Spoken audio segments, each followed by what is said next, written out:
What's up, everybody? Good late morning on this Wednesday. And earlier today, you may have saw, if you chose to watch the video, that I wrapped up my weekly series of college football review, where I took a look at which prospects at some key positions really excelled. So now that we're done with that, because there's no more full weeks of college football left this season, I want to kind of do a little bit of a review of what we learned this season. So this video is going to be focused in on some guys on offense at positions of note for the Seattle Seahawks that I think really separated themselves from their prior reputation with the way they played in 2023. So again, the focus here is guys who proved themselves and then some in the 2023 season. Guys who maybe I looked at this way in the draft, and now after this season, I'm looking at this way. And sometimes that could be as simple as I thought he was a fourth round pick. Now I think he's a third round pick. Like that could be the only thing we're really talking about here. Obviously, there's guys like Caleb Williams who I thought was going to go number one overall, and I still do. But we're not talking about that. I want to focus in on a handful of guys who I think really excelled in proving themselves to be better than I thought in the 2023 season.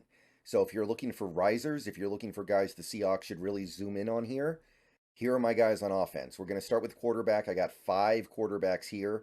A couple of them are definitely guys who made a lot of appearances in my weekly series, but some of them are not going to be. Some of them are guys who kind of slipped through the cracks because they didn't really make themselves known until near the end of the season. But we're going to have to lead off with Bo Nix. I got to do it. I want to be clear here. I'm still not buying everything that Bo Nix is selling in terms of this game translating to the NFL. I think that Oregon system probably makes him look a lot better than he is. I think that if he was going to a different school, you wouldn't be able to really tell him apart from any other middle of the road quarterback in this upcoming draft. But the bottom line is this: he has done everything you could ask for from Bo Nix. From who he is, he could have not done more. He could not have done more than he did. He led the country in passing yards. By the way, of course, all these stats are before the conference championship games and the bowl games. I wanted to cut those off anyway because not everybody gets to play a bowl game, so it's not really fair. But he's number one in passing yards and completion percentage and near the top in all of these other very important stats. 5th in yards per attempt, 2nd in touchdowns, and 2nd in rating, despite only 2 interceptions and 5 sacks taken. So he couldn't have done more. He really couldn't have done more than he did. That's the bottom line with Bo Nix. Now, to a certain extent, that proves that nothing he could have done this season would have made me fall in love with him.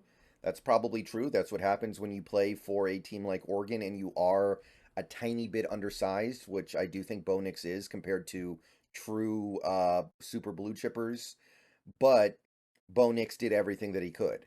His rushing numbers were down this year, only 159 yards, 6 touchdowns on the ground, but he is near the top in basically every important passing statistic, except for the negative ones where he's incredibly low.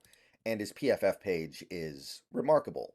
This guy was really good or better in every game he played this year, according to PFF. They did not give him a bad game all season, really. They didn't even give him an average game or a good game. Every game here is very good or better. 93 grade overall is right near the top of quarterbacks this year. So he has to get some love here, period. No matter my doubts about that game translating, he did what he could. And speaking of doing what you can, Jaden Daniels is the next guy who really separated himself this year, especially within the past several games. Early on, he was putting up numbers, but I wasn't really sold on him as a pro prospect. But as the weeks have gone by, it's become more and more feasible. And he's another guy who is the king of counting stats. He's 3rd in passing yards in the country, 1st in yards per attempt, 7th in completion percentage. So he's making big plays with an NFL arm while keeping his completion percentage really high, 40 touchdowns to lead the country, 208 QB rating to lead the country, and only 4 interceptions. So it's basically Bo Nix with a slightly different twist on it. And unlike Bo Nix, Jaden Daniels leads the entire country in rushing yards and rushing average for a quarterback. In fact, he actually leads the entire country in rushing yards among all players with at least 100 rushing attempts. 8.4 is the leader for any player with over 100 rushing attempts. And his 10 rushing touchdowns are eighth among quarterbacks in college football. So I mean, Jaden Daniels, he's got another sterling PFF page. Look at this. He's great or better in every game pretty much, or at least really, really good. There's no game they really ding him for, and every game, and there are some games here where he's just out of his mind. So, Jaden Daniels is another guy who maybe there's just nothing he could have done to make me really love him. I mean, before the season started, I thought he would be lucky to get drafted. It's hard for a prospect that you didn't think anything of at one point to suddenly become your top guy. But Jaden Daniels did about as much as he could to assert himself as a top quarterback in this draft. Next guy is Cam Ward. This is an interesting case. The only statistic that he is near the top in is passing yards. He's fourth. He has the fourth most passing yards in the country, and that's a big reason why is because his team is bad, so he has to play the whole game and he has to keep throwing to give them any chance of winning. His team is so bad they're not even making a bowl game. But while that does inflate his stats, that also brings down his other stats because the Cougars are bad. They have a bad offensive line. They don't have terrible receivers, but they don't have standout receivers. None of their receivers got to 100,000 yards this year, I think. And there's really nothing about that team other than Jaden Hicks and Cam Ward that make them go. And Washington State started this season 4-0 on his back.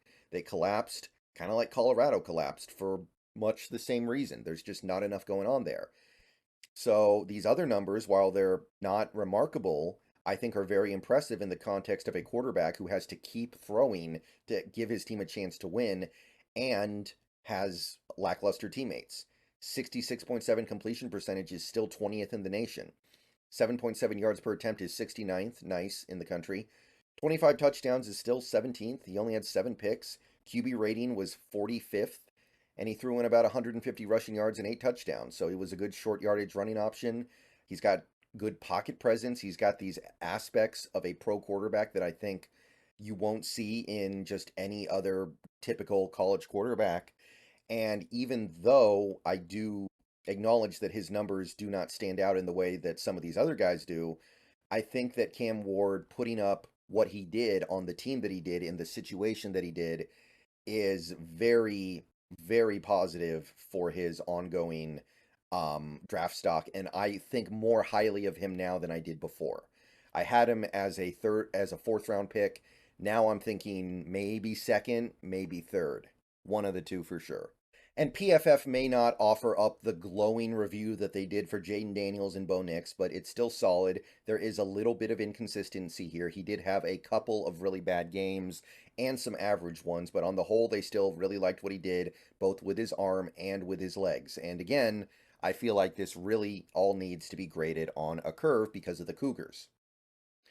JJ McCarthy is kind of a tough one here because he's very well protected in that Michigan offense and by that Michigan team. They have such a great defense and they have such a great supporting cast that McCarthy doesn't really have to do that much for Michigan to be successful. But again, we're talking about guys who rose during this season. And before the season, J.J. McCarthy was mostly being looked at as a late round 3 or early round 4 guy. And now there's some talk that he could go in the first round. Now, I don't think he will, and I certainly don't think he should, but I cannot deny that there's been a very positive effect on his status for this draft with what he did in 2023. The bulk numbers are not going to be there for McCarthy because he's lucky if he's still playing by the start of the fourth quarter because Michigan's always blowing teams out. So less than 2,500 passing yards, not even top 50 in the country. 19 touchdowns is barely 50th in the country, but his efficiency is great.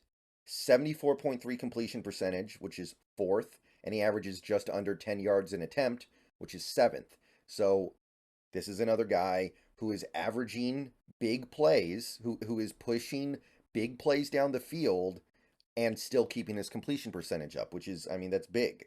That tells me that he's accurate while also being able to push the ball down the field. He's not just one of these noodle arms. Only 4 interceptions, which is obviously great. Now, that comes with a caveat that Michigan doesn't ask him to do a ton, but it's still good. His QB rating is 6th in the country, so efficiency-wise, he is one of the best. And he threw in good rushing stats, more than Bo Nix, more than Cam Ward, 181 yards and 3 touchdowns, 3.5 yards a carry. Not bad.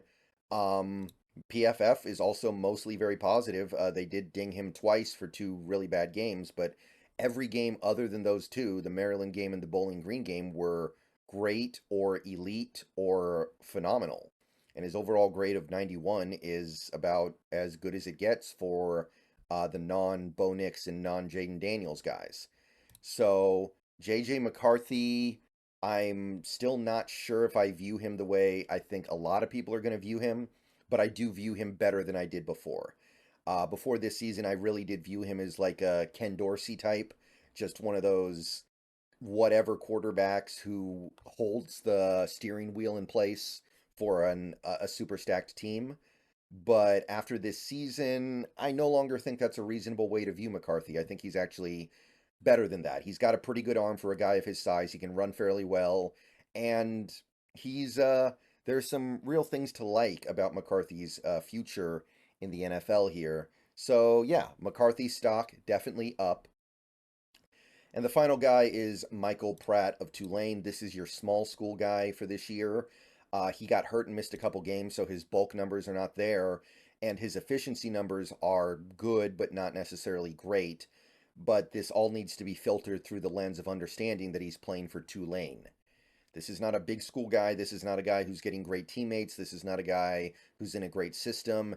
He is probably a big fish swimming around in a smaller pond, but his accomplishments are very notable for a small school. Almost 2,200 passing yards in, I think it was 10 games, which is only 69th. Nice. But again, he missed 2 games and he's playing for a small school with lackluster teammates. Completed about 2/3 of his passes, 25th, solid. 8.8 yards an attempt, very nice. 28th. 21 touchdowns, is 35th in the country, only 4 picks. QB rating is 13th, so among the top, and he's got some of the better rushing stats among quarterbacks in the country. 321 yards, 4 touchdowns. And you can see on his PFF page there is some inconsistency here. There are some bad games, there are some lackluster games, but overall this was a very impressive season for Pratt, and he did a lot to earn his status as a draftable quarterback who might even sneak into day 2 now. Now, you can also see the fact that he's not playing any really good teams. He's not even getting like one game against a decent power school to prove himself.